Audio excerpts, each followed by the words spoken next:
সবেমাত্র পড়াশোনা শেষ করে বাসায় বসে আছি, এই অপেক্ষায় যে কোনো এক রাজকুমার আমাকে নিয়ে তার রাজ্যে চলে যাবে।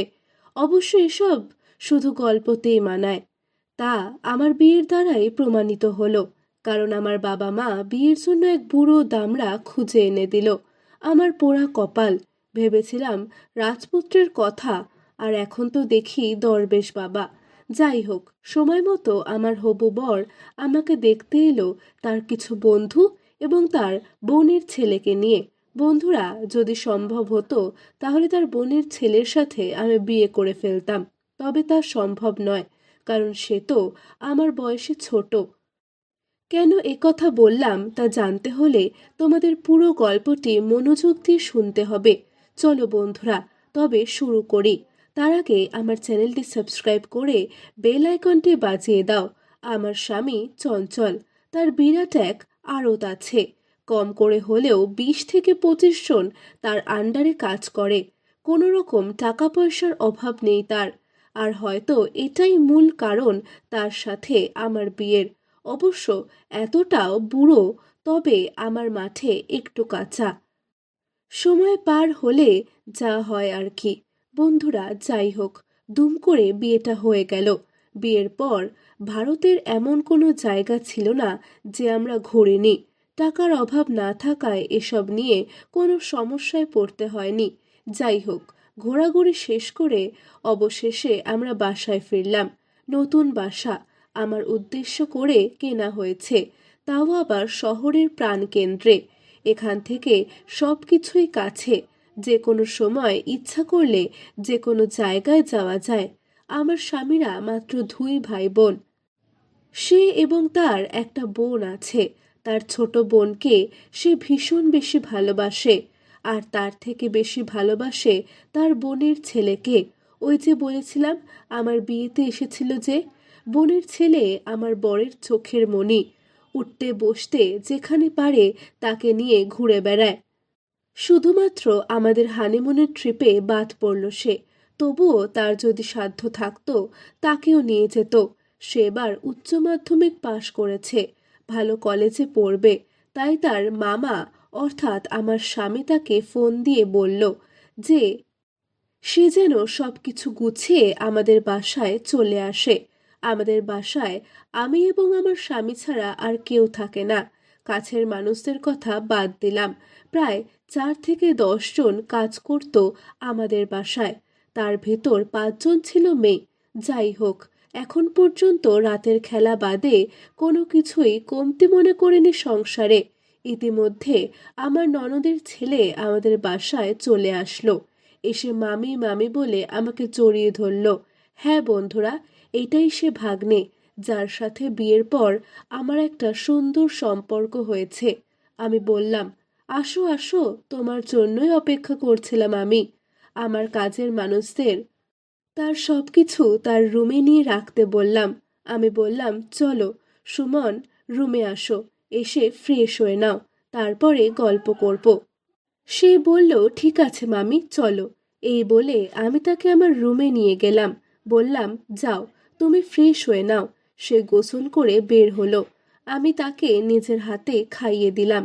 বললাম, এবার তো তাহলে তোমাকে যেতে দিব না।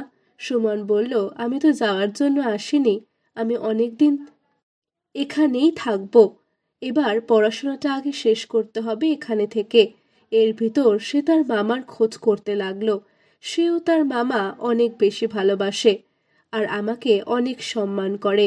আমি বাসায় আসার আগে সে আমার শ্বশুরবাড়ির পুরনো বাসায় আসা যাওয়া করত। যাই হোক, রাত হয়ে গেল এবং আমার স্বামী চঞ্চল বাসায় ফিরল। এসে সুমন সুমন করে চিল্লাতে লাগলো। সুমন গিয়ে তাকে প্রণাম করলো এবং জড়িয়ে ধরল। ওদের ভালোবাসা দেখে আমার মাঝে মাঝে হিংসা হয়। ইস, আমার স্বামী যদি আমাকে এতটা ভালোবাসতো। তারপর আমার স্বামী বলল, চলো সবাই একসাথে খাবো আজ। আজ তো বিশাল রান্না হয়েছে, তাই সবাই মজা করে খেয়ে নিলাম। পরদিন আমি তাকে কলেজে ভর্তি করানোর জন্য নিয়ে গেলাম। তার মামা কোনো রকম সময় পায় না, তাই তার সব দায়িত্ব আমাকেই নিতে হলো। এর ভেতরে বেশ কিছুদিন পার হয়ে গিয়েছে। সুমনও নিয়মিত কলেজ করতে লাগলো। একদিন সুমন যখন কলেজে ছিল, আমি তার রুমে গেলাম তার রুমটা একটু গুছিয়ে দেওয়ার জন্য। আমি রুমে গিয়ে দেখি কি একটা অগোছালো অবস্থা। আমি বাসার কাজের মেয়ে ঝুমুরকে ডাক দিলাম। সে আমাদের বাসার কাকির মেয়ে। বললাম, ঝুমুর, আমাকে একটু সাহায্য করো তো। সে বলল, কাকিমা বলেন কি করতে হবে। আমি বললাম, তুমি বিছানাটা পাল্টে দাও। সে প্রথমে একটু না না করছিল, পরে আমি জোর করায় বিছানা পাল্টানোর জন্য তুলল। আর তুলতে যা ঘটল তার দেখার জন্য আমি কখনোই তৈরি ছিলাম না। তার বিছানার নিচে সুন্দর করে বেলুনের প্যাকেট সাজানো আছে। এটা দেখে আমি পুরো থমকে গেলাম। তারপর ঝুমুরকে বললাম, যা, তুই বাইরে যা। আমি সেগুলো একসাথে করে একটা ব্যাগে ভরে নিলাম আর ওকে বললাম রুমটা গুছিয়ে দিতে। আমি রুমে এসে ভাবতে লাগলাম, ব্যাপারটা ঠিক বুঝলাম না। ভাগ্নে এসব নিয়ে কি করে? অনেক প্রশ্ন ঘুরপাক খাচ্ছিল আমার মাথায়। তাই নিজেকে একটু শান্ত করে ভাবলাম, সে একবার বাসায় আসুক, তারপর তার কাছ থেকে সব কিছু শুনে পরিষ্কার করে নেব। সে দুপুরবেলা বাসায় ফিরল। আমি প্রথমে তাকে কিছু বললাম না, তাকে খাইয়ে দিলাম। খাওয়া শেষে আমার রুমে ডাক দিলাম। সে আমার রুমে এসে বলল, মামি, কি হয়েছে? আমি বললাম, আচ্ছা সুমন, আমার পাশে এসে বসো। সুমন আমার পাশে এসে বলল, মামি, কি বলবে? তারপর আমি তাকে ডেকে সেগুলো বের করে তার সামনে ঢেলে দিলাম। এগুলো দেখে তার চোখ বড় বড় হয়ে গেল। সে মনে হয় আকাশ থেকে পড়েছে। কোনো কথাই বলছে না সে।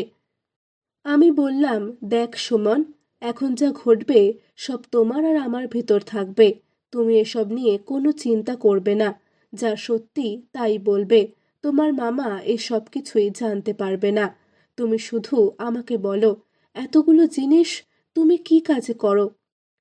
সে আমার দিকে তাকিয়ে চুপ করে রইল। আমি বললাম, চিন্তা করো না, নিশ্চিন্তে বলতে পারো। তারপর সে বলল, মামি দেখো, আমার তো বয়স হয়েছে, আর এই বয়সে টুকটাক সঙ্গ তো লাগে। তাই আর কি এগুলো রেখেছি, যেন সময় মতো ব্যবহার করতে পারি। আর এগুলো কি কাজে লাগে তা হয়তো তোমাকে বলা লাগবে না। আমি একটু হালকা রাগ করে বললাম, সুমন, খুব বেয়াদব হয়ে গেছো মনে হচ্ছে। সুমন বলল, না না মামি, আমি যাদের সাথে করেছি তাদের ইচ্ছায়।